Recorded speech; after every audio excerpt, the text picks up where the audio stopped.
প্ৰিয় বন্ধু বান্ধৱীসকল Joyjyoti YouTube channel bumper জিকে অসমীয়া ৱৰ্ল্ডলৈ আপোনাক আদৰণি জনালোঁ। কোনবোৰ ফল খালে মুখত ব্ৰণ হোৱাত বাধা দিয়ে?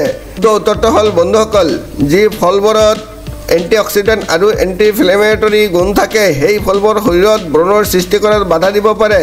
এই ফলবোৰ হ'ল কিৱি ফল, চেৰি ফল আৰু ষ্ট'ন ফল, যেনে বগৰী, অমৃত আৰু প্লাম।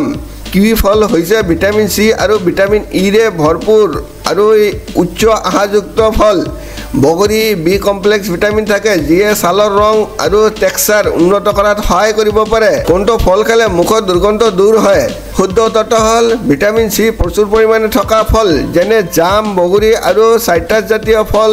আপোনাৰ মুখত থকা বহু বেক্টেৰিয়া যিবোৰ মুখৰ দুৰ্গন্ধৰ উৎস, সেইবোৰক মাৰিবলৈ পৰিৱেশ সৃষ্টি কৰিব পাৰে। এই ফলবোৰ খালে এনে পৰিৱেশৰ সৃষ্টি কৰে য'ত বেক্টেৰিয়া জীয়াই থাকিব নোৱাৰে আৰু আপোনাৰ মুখৰ দুৰ্গন্ধ দূৰ হয়। ব্যক্তিৰ অত্যাধিক ঘাম ওলোৱাৰ কাৰণ কি কি? শুদ্ধ উত্তৰটো হ'ল কিছুমান বিশেষ সমস্যা, যেনে ডায়েবেটিক্স, হৃদযন্ত্ৰৰ বিকলতা, উদ্বেগ, অতিমাত্ৰা, সক্ৰিয় থাইৰয়ড আদিৰ ফলত খুব বেছি ঘাম ওলাব পাৰে আৰু কিছুমান ঔষধৰ পাৰ্শ্বক্ৰিয়া হিচাপে খুব বেছি ঘাম ওলাব পাৰে। কোনবোৰ শাক পাচলি আৰু ফল মূল খালে শৰীৰৰ ঘাম কম হয়?